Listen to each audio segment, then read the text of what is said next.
Hello friends, I Kumar Manu sir welcome all of you in your own family Kumar classes Agra.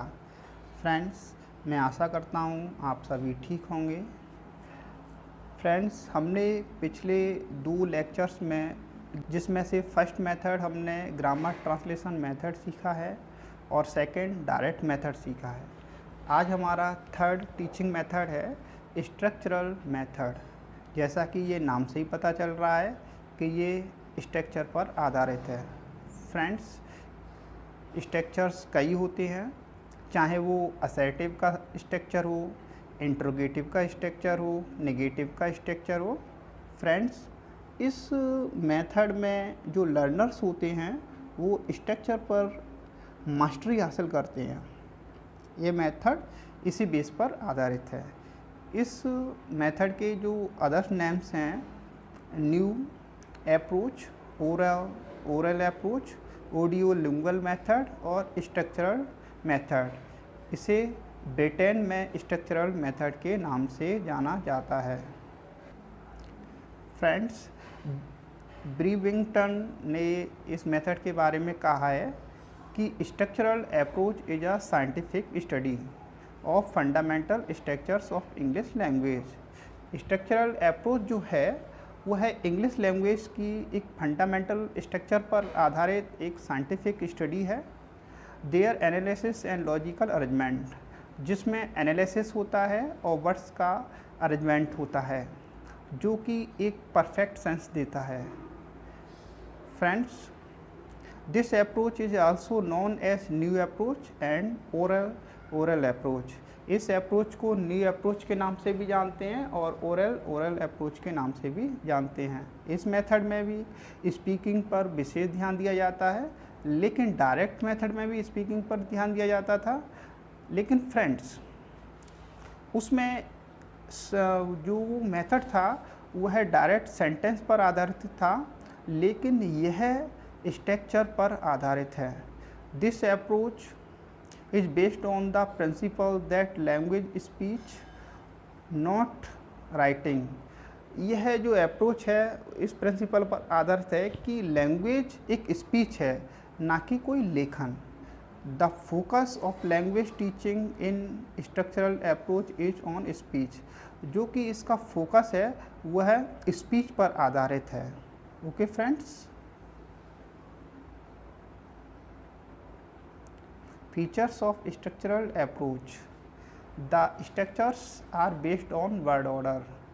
जो भी structures होते हैं वह word order पर based होते हैं। Structures are presented orally and the students practice them through a number of oral drills। जो structures होते हैं वो orally presented किए जाते हैं और students इन structures की help से वो अपने sentence बनाता है और वह प्रैक्टिस करता है। सच एज, जैसे कि repetition, substitution and question answer drill. वह सेंटेंसेस को बार बार रिपीट करता है और क्वेश्चन आंसर का ड्रिल करता है। The practice is first done individually and later in A group. First जो प्रैक्टिस होती है वो इंडिविजुअली होती है, हाँ, उसके बाद ग्रुप में होता है।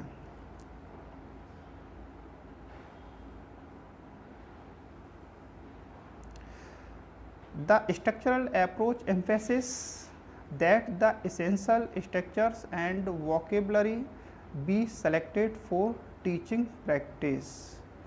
Friends, जो स्ट्रक्चरल अप्रोच होता है वह जोर देता है essential structure पर और vocabulary पर।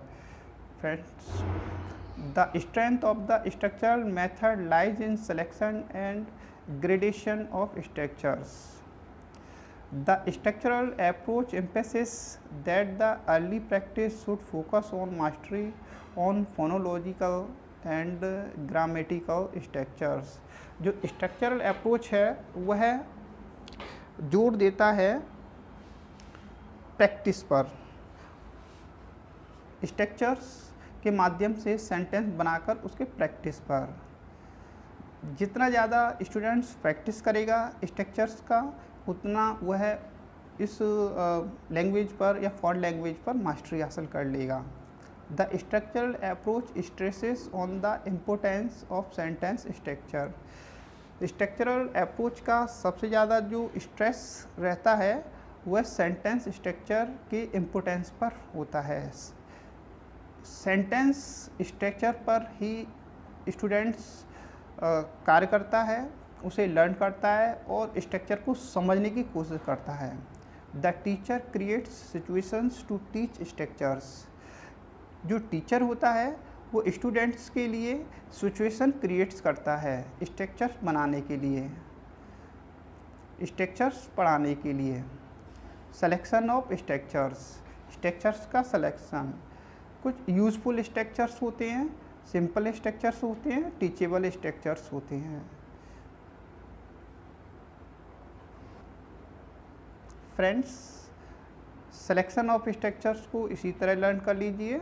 यूज़फुल स्ट्रक्चर्स जैसे कि रोज़मर्रा की ज़िंदगी में उसे लर्न किया जाता है, जैसे कि thank you, welcome, yes. Simple structure subject, verb, object, assertive, negative, इस तरीके के होते हैं, सिंपल से होते हैं। जैसे कि आई एम टीचिंग यू, मैं तुम्हें पढ़ा रहा हूँ, सिंपल है। टीचेबल स्ट्रक्चर्स, कुछ टीचेबल स्ट्रक्चर्स होते हैं वो जो स्टूडेंट्स समझ लें वो टीचेबल स्ट्रक्चर्स होते हैं। कुछ स्ट्रक्चर्स ऐसे होते हैं जो कि स्टूडेंट्स समझ नहीं पाते और वो टीचेबल स्ट्रक्चर्स नहीं होते, स्टूडेंट्स को समझने में बहुत कठिनाई होती है।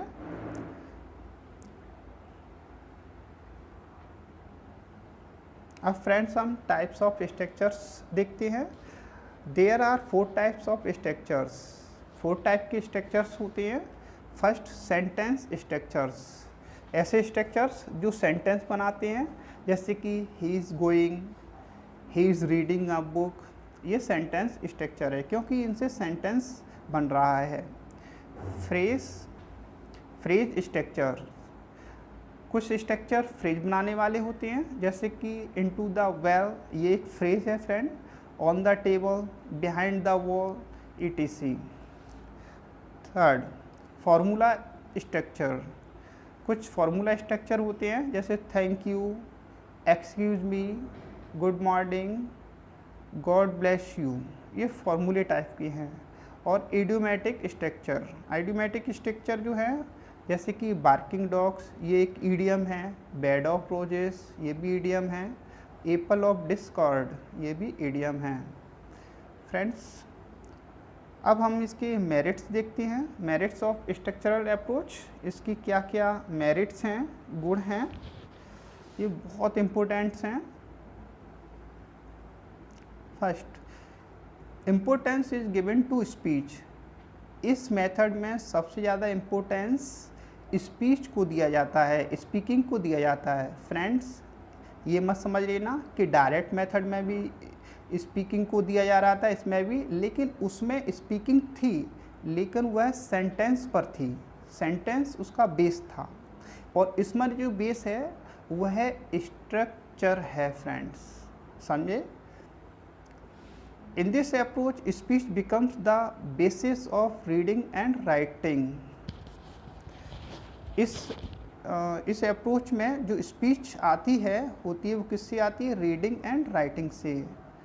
Number second, forming language habit is stressed. तो फॉर्मिंग लैंग्वेज हैबिट में आती है वो स्ट्रेस्ड से हो जाती है। Language materials are carefully selected and graded. जो लैंग्वेज मटेरियल्स होती हैं उसे बहुत सावधानी से सेलेक्टेड किया जाता है एंड ग्रेडेड किया जाता है।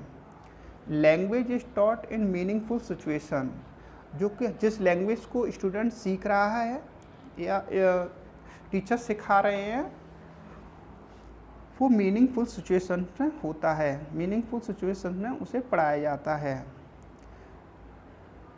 जैसे कि friends,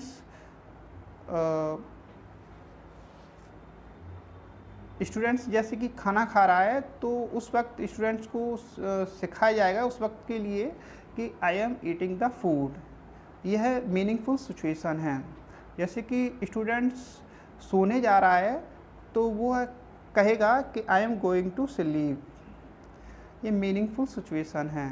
it provides opportunity for expression. यह स्ट्रक्चरल मेथड एक्सप्रेशंस के लिए अपॉर्चुनिटी प्रोवाइड्स कराता है।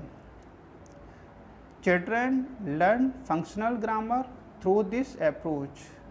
चिल्ड्रन जो छात्र होते हैं वह इसके ज़रिए फंक्शनल ग्रामर सीखते हैं। इट प्रोमोट्स एवरीडे इंग्लिश, और यह मेथड स्टूडेंट्स की प्रत्येक दिन इंग्लिश को प्रोमोट्स करता है। बाय लर्निंग द स्ट्रक्चर्स को लर्न करने से या लर्न करने के द्वारा द चाइल्ड ऑटोमेटिकली लर्न्स। अगर स्टूडेंट्स को स्ट्रक्चर लर्न हो जाता है तो उस स्टूडेंट्स को ऑटोमेटिकली ग्रामर भी लर्न हो जाती है। Word order and use of word.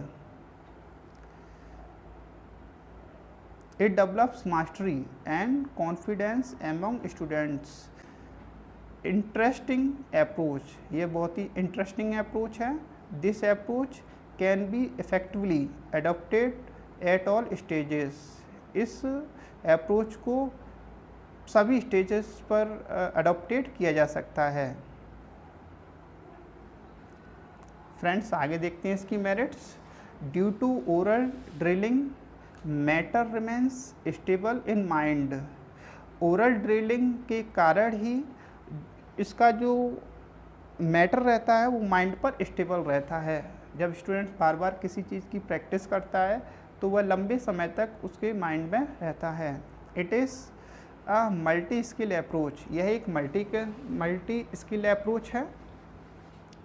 Psychologically sound moves from simple to complex और कॉन्क्रीट टू एब्स्ट्रैक्ट। साइकोलॉजिकल अगर मनोवैज्ञानिक दृष्टि से देखें तो ये सिंपल से कॉम्प्लेक्स की तरफ है, सरल से जटिल की तरफ, और कॉन्क्रीट से एब्स्ट्रैक्ट की तरफ, मूर्त से अमूर्त की तरफ। It enables the students to speak English correctly which is more important than to read और राइट इट। यह अप्रोच स्टूडेंट में इंग्लिश को करेक्टली स्पीकिंग के लिए एलिजिबल करता है, और which is more important than to read और टू राइट, जो पढ़ने और लिखने से ज़्यादा इम्पोर्टेंट है। इन दिस अप्रोच, इस अप्रोच में स्ट्रक्चर और the pattern is the unit of teaching. इस अप्रोच में जो यूनिट ऑफ टीचिंग है वह एक स्ट्रक्चर है और द पैटर्न है। फ्रेंड्स, ग्रामर ट्रांसलेशन मेथड में जो यूनिट ऑफ टीचिंग था वो क्या था? वर्ड।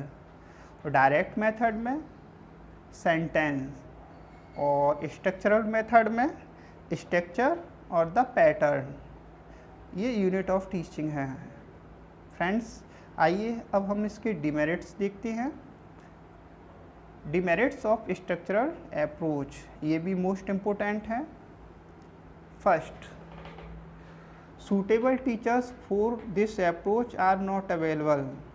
इस अप्रोच में पढ़ाने के लिए सूटेबल टीचर्स आसानी से प्राप्त नहीं हो पाते हैं।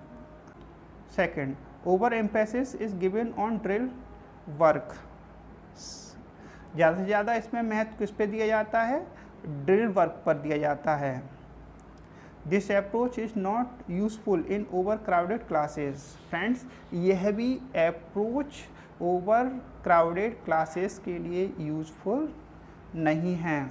डायरेक्ट मेथड भी नहीं था, क्योंकि इन दोनों मेथड में इंडिविजुअली स्टूडेंट पर ध्यान दिया जाता है। ये छोटे क्लासेस के लिए तो यूज़फुल है जिसमें कम भीड़ भाड़ है। Number 4, course can not be completed through this approach. इस अप्रोच के जरिए कोर्स को कंप्लीट नहीं किया जा सकता है, क्योंकि ये बहुत ही टाइम कंज्यूमिंग मेथड है। This approach is not fit for teaching prose, poetry and grammar. यह मेथड जो है वह पोइट्री, प्रोज और ग्रामर पढ़ाने के लिए सूटेबल नहीं है। Only sentence pattern can be taught through this approach. केवल इस अप्रोच के द्वारा सेंटेंस पैटर्न को पढ़ाया जा सकता है। It demands too much material aids. इसमें ज़्यादा से ज़्यादा मटेरियल एड्स की ज़रूरत होती है। Number 8, continuous teaching of structures and their repetition by the pupils make the atmosphere of the class dull and teaching mechanical। continuous teaching जो होती है स्टूडेंट्स की वो एक डल जैसी हो जाती है, boring. Number 9, suitable for junior classes only not suitable for higher classes. यह स्ट्रक्चरल मेथड केवल जूनियर क्लासेस तक तो सूटेबल है, लेकिन हायर क्लासेस के लिए सूटेबल नहीं है। Reading and writing ability of students are neglected. इस मेथड में स्टूडेंट्स की रीडिंग और राइटिंग को नेग्लेक्ट कर दिया जाता है। केवल ज़्यादा से ज़्यादा स्टूडेंट इसमें सेंटेंस मेकिंग करता है, वो भी स्ट्रक्चर के जरिए, पैटर्न के जरिए, जो सेंटेंस पैटर्न होता है उसके जरिए।